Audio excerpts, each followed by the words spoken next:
suci menurut Yohanes.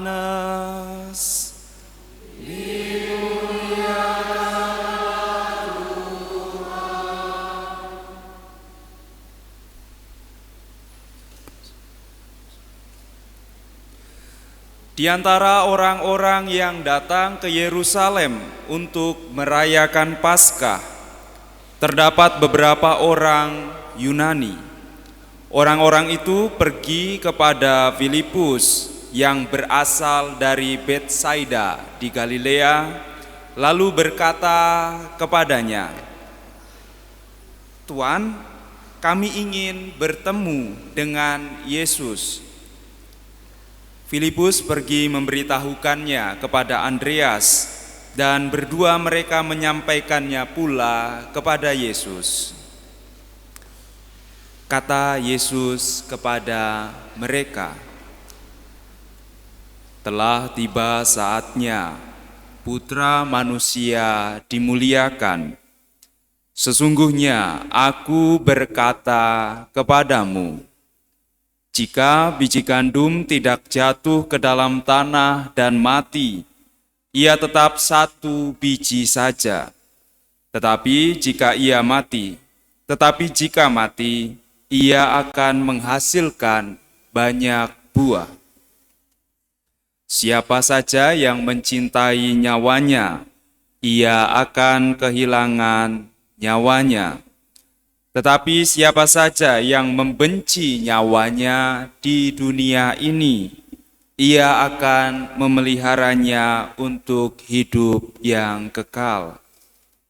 Siapa saja yang melayani aku, ia harus mengikuti aku, dan di mana aku berada, di situ pun pelayanku akan berada. Siapa saja yang melayani aku, ia akan dihormati Bapa." Sekarang jiwaku terharu, dan apakah yang akan aku katakan? "Bapa, selamatkanlah aku dari saat ini"? Tidak, sebab untuk itulah aku datang ke dalam saat ini. Bapa, mulialah namamu. Lalu terdengarlah suara dari surga, "Aku telah memuliakannya, dan aku akan memuliakannya lagi." Orang banyak yang berdiri di situ dan mendengarnya berkata bahwa itu bunyi guntur. Ada pula yang berkata, "Seorang malaikat telah berbicara dengan dia." Jawab Yesus, "Suara itu telah terdengar bukan oleh karena aku, melainkan oleh karena kamu. Sekarang berlangsung penghakiman atas dunia ini. Sekarang juga penguasa dunia ini akan dilemparkan keluar. Dan aku, apabila aku ditinggikan dari bumi, aku akan menarik semua orang datang kepadaku." Ini dikatakan Yesus untuk menyatakan bagaimana caranya dia akan mati.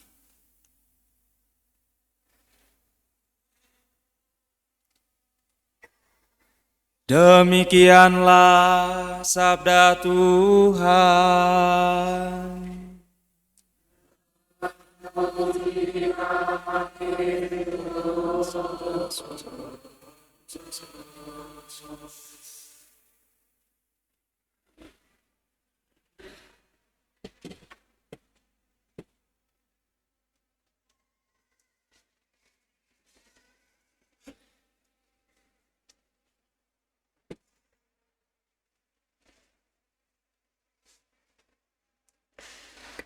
Para suster, saudara-saudari, dan adik-adikku yang dikasihi oleh Tuhan, hari ini kita memasuki hari Minggu Prapaskah kelima, menjadi hari Minggu biasa Prapaskah yang terakhir sebelum kita memasuki Pekan Suci. Dan dalam Injil tadi, Yesus mengatakan saatnya telah tiba. Artinya puncak dari perjalanan perutusan Sang Sabda yang menjadi manusia akan mencapai waktunya, harus menderita, sengsara, wafat, dan disalibkan. Saudara-saudari yang terkasih dalam Tuhan, dalam bacaan-bacaan yang kita dengarkan, bisalah saya merefleksikan demikian, dan itu pula yang akan saya bagikan. Ketaatan atau kesetiaan itu memang seringkali menyakitkan dan menuntut pengorbanan yang tidak kecil, bahkan kadang harus mengorbankan diri kita sendiri.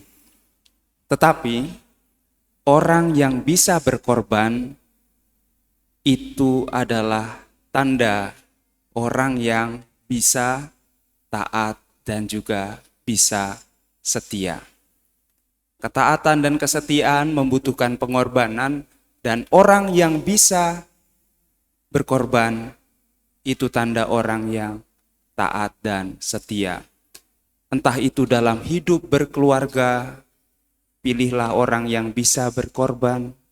Entah itu dalam hidup membiara, hidup menjadi imam, atau dalam memilih panggilan hidup, pilihlah jalan di mana yang kita bisa dengan ikhlas, dengan tulus berkorban.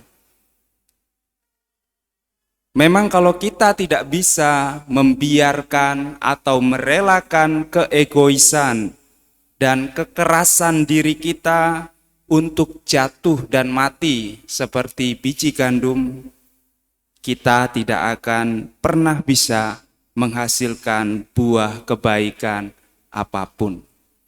Kita matikan dulu diri kita yang seringkali egois, seringkali keras hati, barulah kita bisa hidup dan berbuah.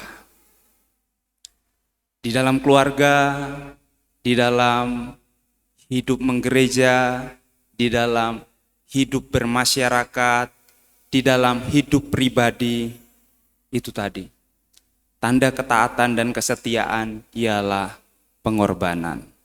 Saudara-saudari yang terkasih dalam Tuhan, dalam bacaan yang pertama tadi, Nabi Yeremia menggambarkan, memberikan penjelasan kepada kita buah dari keegoisan diri dan kekerasan hati.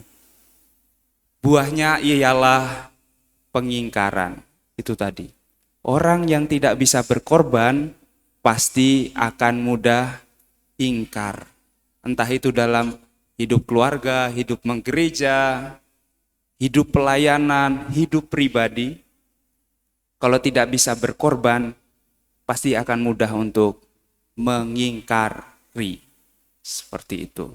Dan secara manusiawi, orang-orang yang demikian, orang-orang yang mudah ingkar, egois, keras, secara manusiawi kita maunya mereka ini harus diberi pelajaran, dihukum, atau sudahlah tidak usah kita urusi. Tidak usahlah kita beri tempat perhatian. Biarkan saja, kucilkan saja. Secara manusiawi itulah tanggapan rasional, tanggapan logis orang yang egois, keras hati, dan sering ingkar. Sepertinya reaksi itu kalau kita pikir-pikir tepat dan benar.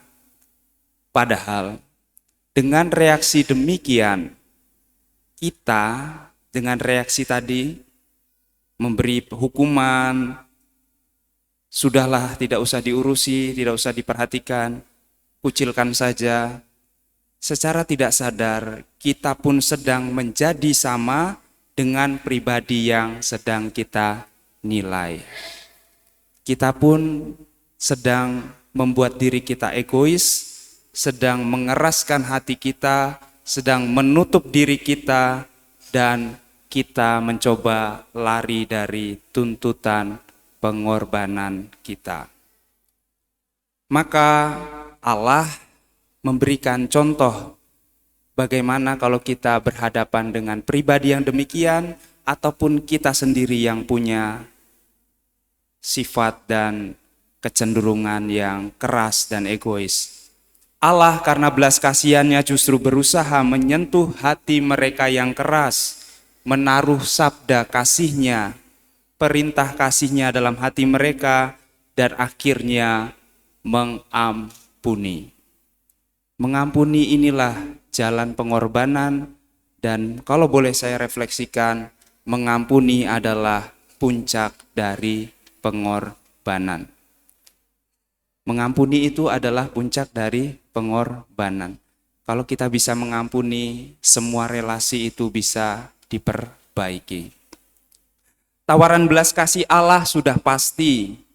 Ia menawarkan kasih, mengukirkan sabdanya di hati kita, dan menawarkan pengampunan. Sudah pasti dan jelas. Lalu bagaimanakah diri dan hati kita? Apakah masih keras? Masih tidak mau datang padanya? Kesempatan masa Prapaskah ini menjadi kesempatan yang baik sebagai retret agung kita untuk merefleksikan diri kita. Saudara-saudariku yang terkasih dalam Tuhan, pun kalau hati kita masih keras, dalam bacaan yang kedua surat kepada orang Ibrani mengisahkan begitu besar kasih Allah. Akhirnya Allah sendiri yang mendatangi manusia melalui perantaraan putranya yang terkasih, Tuhan kita Yesus Kristus. Pun hati kita masih keras, Tuhan sendiri yang datang kepada kita. Dan Yesus mengajarkan kepada kita bagaimana menjadi taat. Ia melakukan kehendak Bapa dengan setia, meskipun harus menanggung derita, harus memberi hidup bagi orang lain. Dan karena ketaatan dan kesetiaannya itulah, Yesus menjadi pokok keselamatan abadi bagi semua orang. Yesus menjadi pokok keselamatan abadi bagi semua orang yang mampu dan berusaha menjadi taat kepada dan seperti dirinya. Saudara-saudariku yang terkasih dalam Tuhan, kita pun setiap hari sudah menandai diri kita dengan tanda salib. Saya percaya bahwa setiap hari kita minimal menandai diri kita dengan tanda salib. Itu artinya kita sudah menjadi bagian dari orang-orang yang dimaksud dalam sabda Tuhan pada Injil hari ini. Dan aku apabila sudah ditinggikan dari bumi, artinya sudah menerima salib, sudah disalibkan, aku akan menarik semua orang datang kepadaku. Kenapa kita tertarik pada salib Tuhan? Pasti yang membuat kita tertarik itu pertama-tama adalah ganjaran yang dijanjikan dari salib itu. Kebangkitan, kehidupan kekal, dan keselamatan. Itu yang membuat kita tertarik. Namun di samping itu kita juga harus sadar, sanggup menerima salib berarti juga sanggup menerima keseluruhan salib itu. Pertama, menerima salib berarti mau menjadi biji gandum yang jatuh, mati dan berbuah. Yang kedua, menerima salib berarti siap tidak mencintai nyawa sendiri di dunia, yang berarti rela bersama Yesus untuk memberikan hidup bagi keselamatan sesama yang menderita, kesulitan, dan paling membutuhkan pertolongan. Lalu yang ketiga, menerima salib juga berarti siap melayani Yesus, mengikuti jalannya, dan ada dimanapun Yesus berada. Dan apa kata Yesus dalam sabdanya? Pelayananmu untuk saudaraku yang paling hina ini kamu lakukan untuk aku. Jalan yang aku pilih ialah jalan salib, ketaatan, dan pengorbanan. Dan aku selalu ada di dalam diri orang yang memikul salib demi kebaikan dan kebenaran. Itulah salib. Apakah kita masih tertarik dengan pengertian salib yang demikian? Semoga Tuhan memberkati pilihan kita. Salib bukan hanya kemuliaan, tetapi salib juga artinya siap taat, siap setia, siap berkorban. Semoga Tuhan memberkati kita.